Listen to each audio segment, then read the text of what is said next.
일제 강점기와 한국 전쟁을 겪은 우리나라는 누구보다 나라 잃은 슬픔과 고통을 잘 아는 민족입니다. 내 나라가 순식간에 사라지고 자유와 평화를 빼앗긴다는 것이 무엇인지 아니까요. 그래서 일제 강점기에는 나라 잃은 슬픔을 남몰래 음악이나 문학으로 표현하는 사람들이 많았습니다.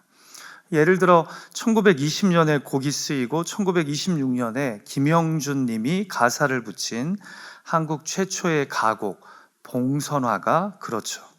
제가 봉선화의 가사를 읽어드립니다. 울 밑에선 봉선화야 내 모양이 처량하다. 길고 긴 날 여름철에 아름답게 꽃 필 적에 어여쁘신 아가씨들 너를 반겨 놀았도다. 어언간에 여름 가고 가을바람 솔솔 불어 아름다운 꽃송이를 모질게도 침노하니 낙화로다 늙어졌다 내 모양이 처량하다. 북풍 한설 찬바람에 내 형체가 없어져도 평화로운 꿈을 꾸는 너의 혼은 예 있으니 화창스런 봄바람에 환생하기를 바라노라. 여러분, 노래 제목은 봉선화이지만 여기서 이 처량해지고 늙어진 봉선화 꽃은 나라를 빼앗긴 우리 민족을 뜻합니다.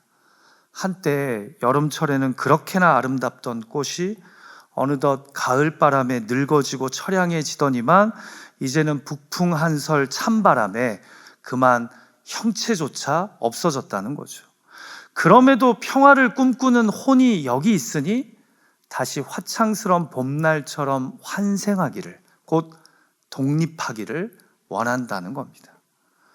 이 노래를 부르고 들으면서 당시 한국 사람들은 어떤 마음이었을까요? 그러니까 이처럼 일제 강점기 때 저항 시인들 중에는요, 이상화 시인의 빼앗긴 들에도 봄은 오는가, 윤동주 시인의 참외로, 또 이육사의 광야처럼 나라 잃은 백성의 슬픔과 부끄러움, 저항의식과 독립의 희망을 시로 표현하는 문학가들이 많았습니다. 제가 오늘 왜 이런 이야기를 하면서 설교를 시작하냐면요, 우리가 오늘 살펴볼 예레미야 애가가요, 이 나라 잃은 슬픔을 노래한 한 선지자의 고백이 담긴 하나님의 말씀이기 때문입니다. 여러분, 예레미야 애가가 무슨 뜻입니까? 선지자 예레미야의 애가, 곧 슬픈 노래라는 뜻입니다. 사실 한글 성경은 이 예레미야 애가라고 책의 이름을 부르지만 이 영어 성경은 그냥 lamentation, 곧 애가, 슬픈 노래라고 부릅니다. 그래서 총 5장으로 나누어진 예레미야 애가는 다 슬픈 시로 구성되어 있습니다. 그 중에서도 정중앙에 위치한 3장은요, 선지자 예레미야의 하나님을 향한 절망스러운 마음을 담고 있습니다. 내가 그렇게나 남유다 왕국을 이대로 심판하지 말고 구원해달라 간곡히 기도했건만 하나님이 내 기도를 듣지 않으셨다는 겁니다. 같이 3장 8절과 9절 말씀을 한번 읽어볼까요? 시작. 내가 부르짖어 도움을 구하나 내 기도를 물리치시며 다듬은 돌을 쌓아 내 길들을 막으사 내 길들을 굽게 하셨도다. 개역개정은 내가 구원의 도움을 구해도 하나님이 내 기도를 물리치셨다고 고백하는데요, 잘 번역된 영어 성경 ESV는 이 부분을 히브리 원어에 충실하게 이렇게 번역합니다. Though I call and cry for help, He shuts out my prayer. 내가 부르짖어 도움을 구하나 하나님이 내 기도를 shut out 시키셨다랍니다. 아예 안 들으시기로 작정하고 내 기도를 막으시고 감추셨답니다. 그래서 그 다음 절에서 하는 고백이 마치 하나님이 다듬은 돌을 쌓아 내 기도의 길을 감추시고 내 믿음의 길을 막으셔서 날 빙빙 돌리시는 것 같답니다. 여기서 다듬은 돌이란 하나님이 일부러 내 기도를 안 들으시고 감추시고자 다듬은 돌을 가지고 내 기도의 앞을 막으셨다라는 거예요. 내 걸어가는 길을 막으셔서 나로 하여금 빙빙 돌아가게 만드신다라는 거예요. 사랑하는 기도자 여러분, 여러분도 하나님께 기도하면서 예레미야 선지자처럼 이런 마음을 가지신 적 있으시죠? 내가 그렇게 간절하게 정말 부르짖어 기도하는데 하나님이 내 기도를 들으시는 것 같지도 않고 오히려 상황이 더 나빠져서 하나님이 내 기도를 감추시고 계신 것 같다고 느낀 적 말입니다. 지금 예레미야는 다른 것도 아니고 제발 이 나라를 불쌍히 여겨서 망하지 말게 해달라고 간절히 하나님께 기도했는데 세상에나 정말 남유다 왕국이 망해버린 겁니다. 예루살렘 거리가 바벨론에 의해 황폐해진 겁니다. 우리가 이 질병에서 좀 낫게 해달라고, 이 관계가 다시 회복되어 화목하게 해달라고, 이 경제적인 문제, 스테로스의 문제가 해결되도록 도와달라고 너무나 간절하게 기도하는데 선지자처럼 오히려 반대의 결과를 얻게 되면요, 우리 마음에 이런 생각이 들죠. 기도해서 뭐하나? 하나님이 듣지도 않으시는데. 하나님, 나 여기 있어요. 오늘은 그 6번째 시간으로 내 기도를 막으시고 감추시는 하나님을 경험한 예레미야 선지자를 통해 우리 기도를 듣지 않으시는 하나님과 영혼의 숨바꼭질을 할 때 우리가 어떻게 반응해야 하는지 함께 고민하며 기도했으면 합니다. 바라기는 하나님이 내 기도를 듣지 않으신다고 생각될 때 절망하고 불평하기보다 오히려 그런 상황 속에서까지 하나님을 신실하게 신앙하는 법을 잘 배워가는 그런 저와 여러분이 되기를 간절히 소망합니다. 자, 예레미야 선지자는 내 기도를 막으시는 하나님 앞에 어떻게 반응합니까? 하나님이 내 기도를 듣지 않으시는 것 같을 때 우리는 어떻게 대처해야 합니까? 제가 첫 번째로 이야기하고 싶은 것은요, 하나님이 내 기도를 듣지 않으신다는 생각이 들 때는 먼저 감정에 솔직하라고 말씀드리고 싶습니다. 자, 그런데 감정에 솔직하되 믿음을 내려놓지는 말아야 합니다. 자, 다 같이 본문 17절과 18절 말씀을 함께 읽어볼까요? 시작. 주께서 내 심령이 평강에서 멀리 떠나게 하시니 내가 복을 내어버렸으며 스스로 이르기를 나의 힘과 여호와께 대한 내 소망이 끊어졌다 하였도다. 여러분, 선지자가 이렇게 기도해도 되는 겁니까? 내 기도를 듣지 않으시고 내 신앙의 길을 빙빙 돌리는 하나님을 보니 주께서 내게서 평강을 빼앗으시고 나는 복을 잊고 말았답니다. 살면서 복 받는다는 삶이 뭔지 잊어버리게 되었다라는 거예요. 그래서 내 입에서 나오는 말이 이제 하나님에 대한 내 희망이 끊어졌답니다. 세죠. 그러나 내 기도를 막으시고 듣지 않으시는 하나님을 오랫동안 경험하다 보니까 이런 예레미야의 마음속에 솔직한 감정이, 이 마음이 든 것입니다. 여러분, 이 말씀을요, 유진 피러슨 목사님의 메시지 성경은요 이렇게 리얼하게 의역합니다. 한번 들어보세요. 나는 삶을 아주 포기해버렸다. 희망을 영영 잊고 말았다. 나는 속으로 중얼거렸다. 그래, 이제 모든 게 끝이다. 하나님을 믿어봐야 헛일이다. 내가 그렇게 기도함에도 하나님이 내 기도를 숨기시고 막아버리시니까, 내 걸어가는 믿음의 길에 잘 다듬은 돌로 딱 앞을 가로막고 나로 하여금 빙빙 돌리시니까 내 안에 이런 마음이, 이런 감정이 솔직하게 든다라는 거죠. 지금 적지 않은 분들이 되게 홀리하게 저를 쳐다보고 계시지만 저는 압니다. 여러분들의 기도 생활 가운데 하나님 믿어봐야 헛일이다, 기도해봤자 헛일이다 라는 생각을 가지신 적이 있었다라는 것을요. 자신의 기도에 침묵하시고 오히려 반대로 응답하시는 듯한 하나님에게 선지자는 지금 마음이 몹시 힘든 겁니다. 이런 하나님께 소망을 두고 기도한다는 것이 헛일이라는 감정의 상태에 이릅니다. 그런데 성경은 이런 기도자의 고백과 마음 상태를 그대로 성경에 기록합니다. 이것을 다르게 이야기하자면 예레미야가 이 모든 답답한 감정을 숨기지 않고 솔직하게 하나님께 드러냈다는 점입니다.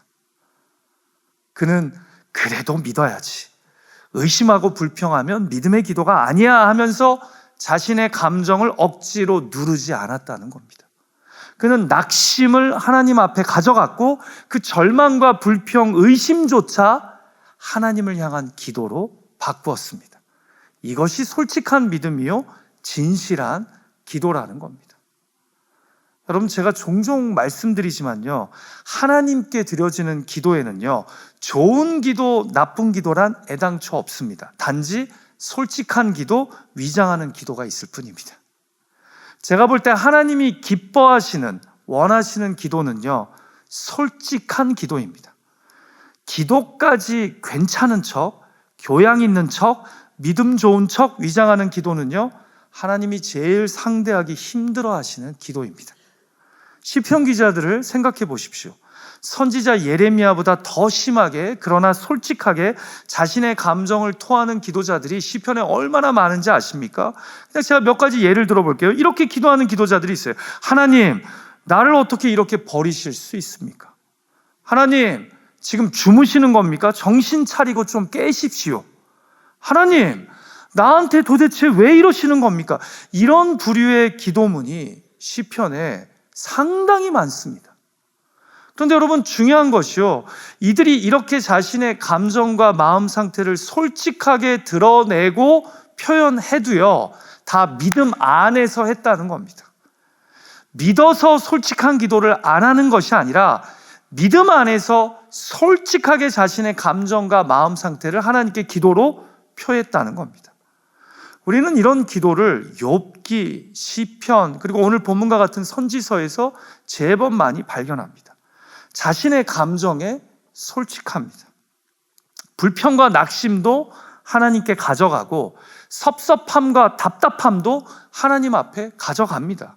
그래서 이 모든 감정과 마음 상태까지 하나님을 향한 기도로 바꿉니다. 예를 들어 볼까요? 제가 몇 번 나눴던 기억이 나는데요, 예수님이 십자가상에서 고통과 슬픔, 절망과 두려움에 쌓여 있으셨을 때 어떻게 하나님께 기도하셨죠?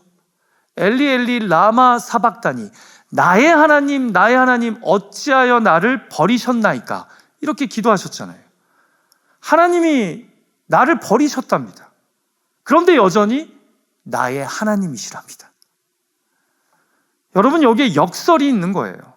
나의 마음은, 감정은 솔직히 지금 십자가상에서 하나님이 나를 버리신 것 같고 하나님이 내 상황과 형편에 침묵하시는 것 같습니다.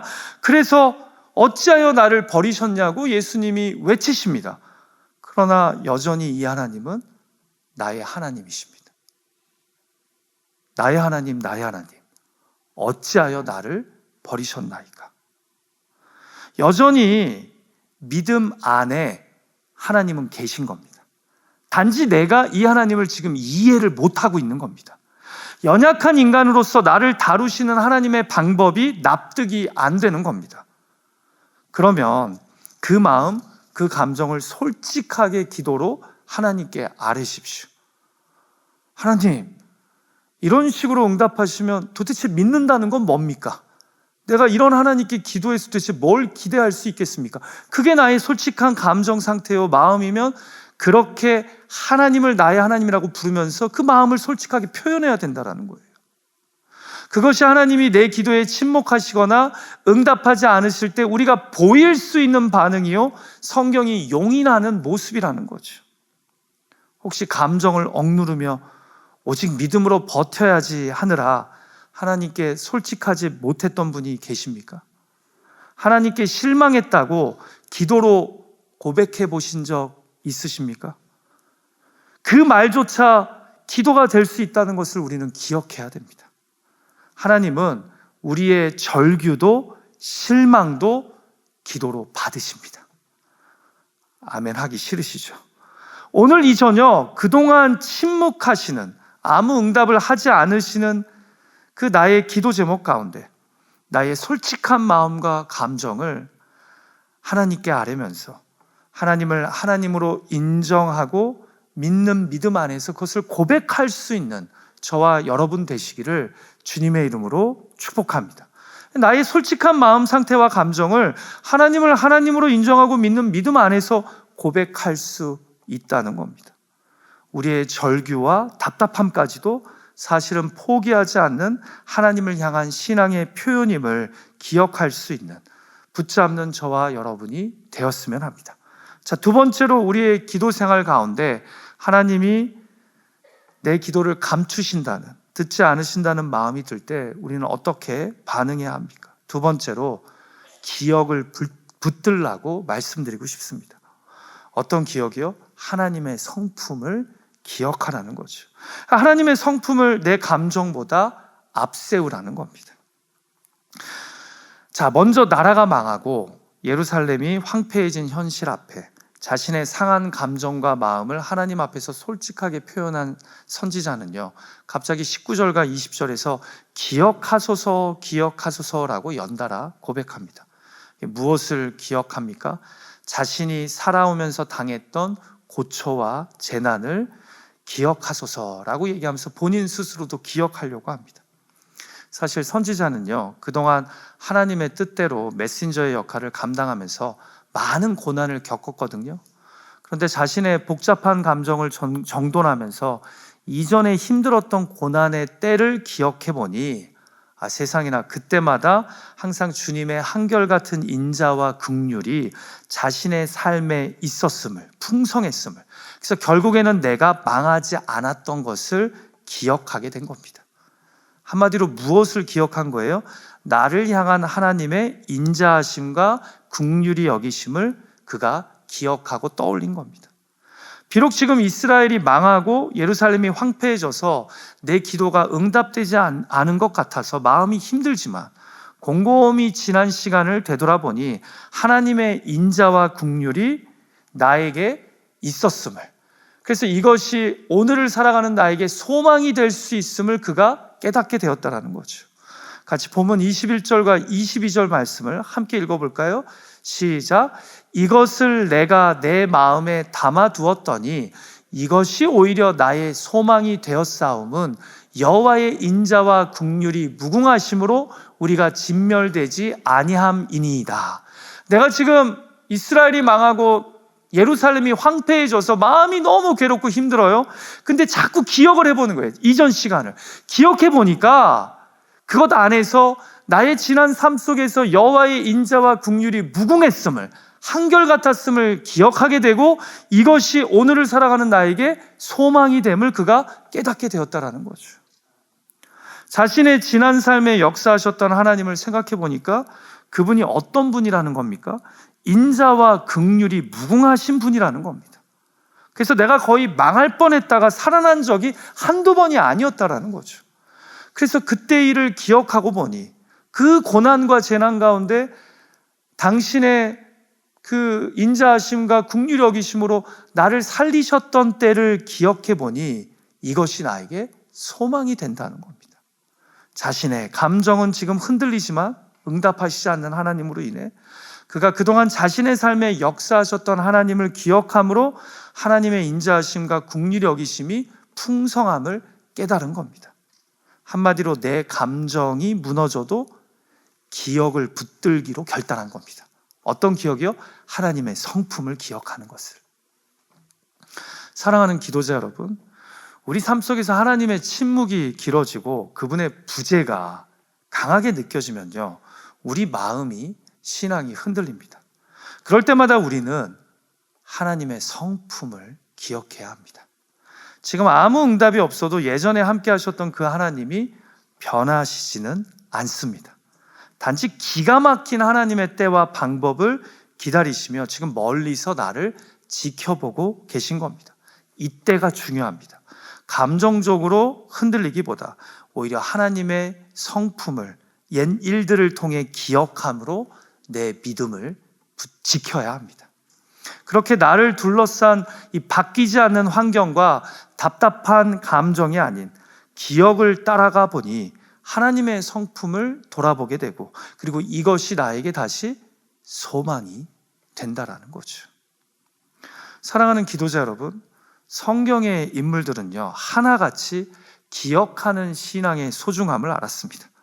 그래서 하나님이 이스라엘의 역사에 당신의 인자하심과 긍휼히 여기심으로 놀라운 구원의 역사를 베푸셨을 때마다 그날을 기억하고자 절기로 지켰습니다. 그래서 6월절이 부림절이 생기게 된 겁니다. 애굽에서 모든 집안의 장자들이 죽을 뻔했을 때 하나님은 당신의 풍성한 인자하심을 보이셔서 어린 양의 피를 문지방에 바른 이스라엘 자녀들을 구원해 주셨습니다. 페르시아의 총리 하만의 계략에 의해 제국 내의 모든 유다인들이 억울한 살육을 당할 뻔한 상황에서도 하나님은 그 풍성하신 긍휼히 여기심으로 에서와 모르드게를 통해 이스라엘을 구원하셨습니다. 그리고 이스라엘 사람들은 매년 이 절기를 지킬 때마다 무엇을 기억합니까? 하나님의 인자하심과 긍휼히 여기심을 기억하고 붙잡습니다.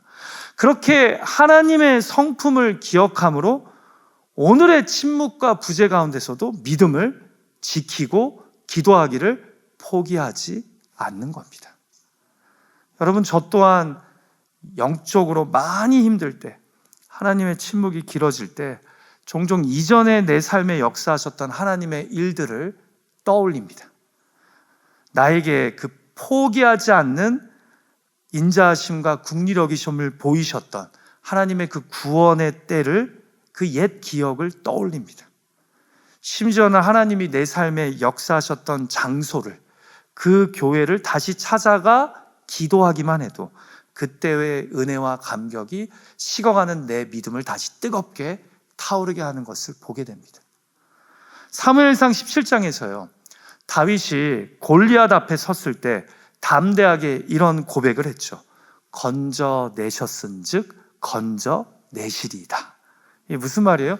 내가 어린 목자로 옛날에 양들을 지킬 때도 사자나 곰이 와서 내 양들을 물어가려고 하면 하나님이 나에게 힘을 주셔서 그 맹수들을 내쫓게 만드셨다라는 거예요. 그때 하나님이 나를 건지셨는데, 그때도 주의 인자하심과 긍휼히 여기심으로 나를 건져내셨은즉 이번에 골리앗과의 싸움에서도 하나님이 나를 건져내실 줄 나는 믿는다는 거예요. 그러니까 그 순간 다윗은 내 앞에 서 있는 거대한 골리앗을 바라보고 두려워 떨기보다 무엇을 기억한 거예요? 나를 건지셨던 하나님의 그 성품을 기억하고 붙잡은 거예요. 그때도 여호와의 인자하심과 불쌍히 여기심으로 나를 건지셨듯 지금도 골리앗과의 싸움에서 나를 건져주실 줄 나는 믿는다. 이것이 바로 기억하는 신앙이라는 거죠. 사랑하는 기도자 여러분, 하나님이 내 기도에 응답하시지 않는다고 느껴질 때 부디 하나님의 성품을 나의 감정보다 더 앞에 세우십시오. 하나님이 이전에 나의 삶에 역사하셨던 그 기억을 붙잡으십시오. 그러면 하나님이 침묵하시는 가운데서도 소망이 내 안에서 계속해서 불일 듯 일어나게 될 줄 믿습니다. 부디 기도의 긴 무응답 가운데서도 내 감정이 아닌 하나님의 성품을 붙잡고 소망을 잃지 않는 저와 여러분 되시기를 주님의 이름으로 축복합니다.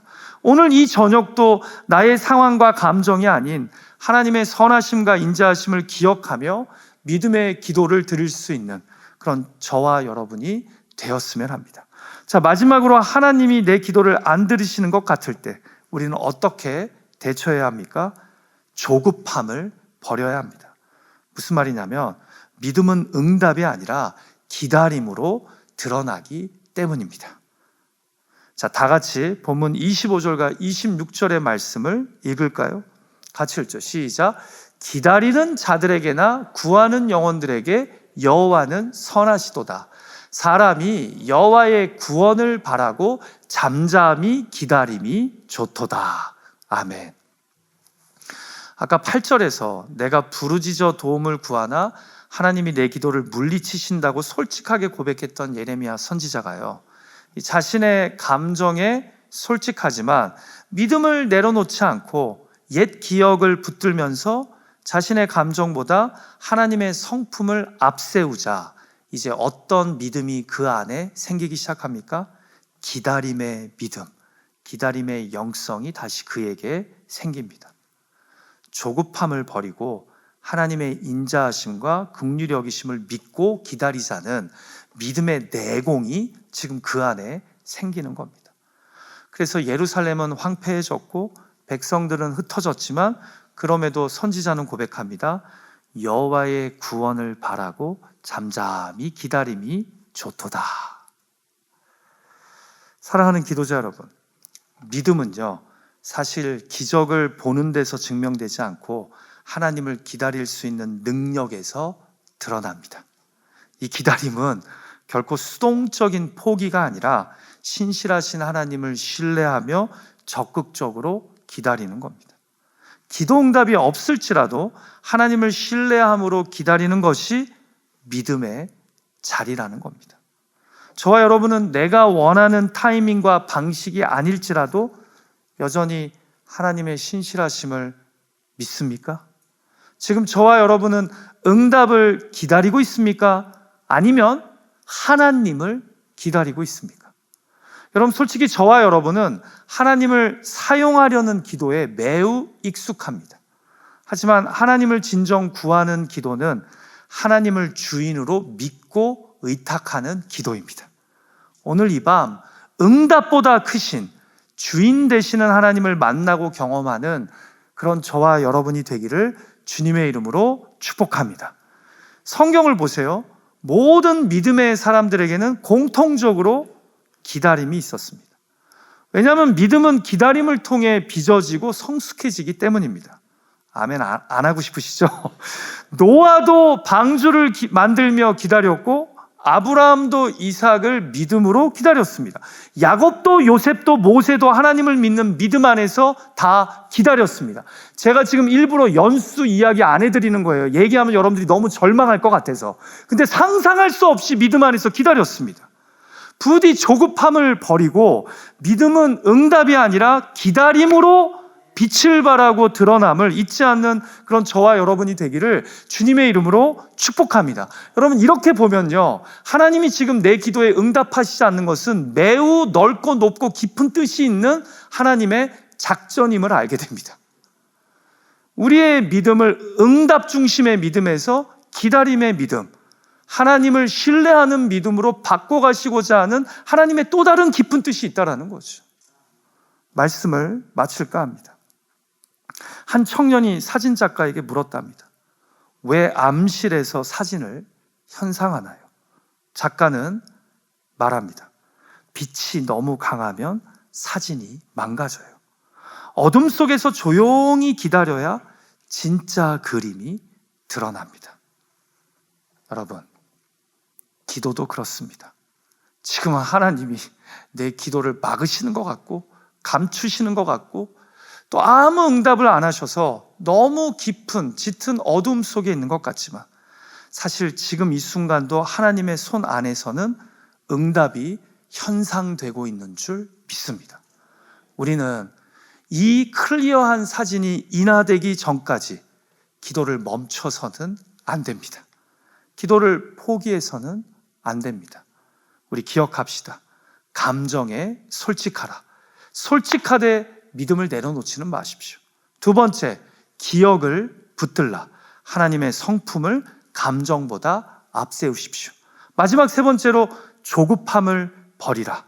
믿음은 응답이 아니라 기다림으로 드러납니다.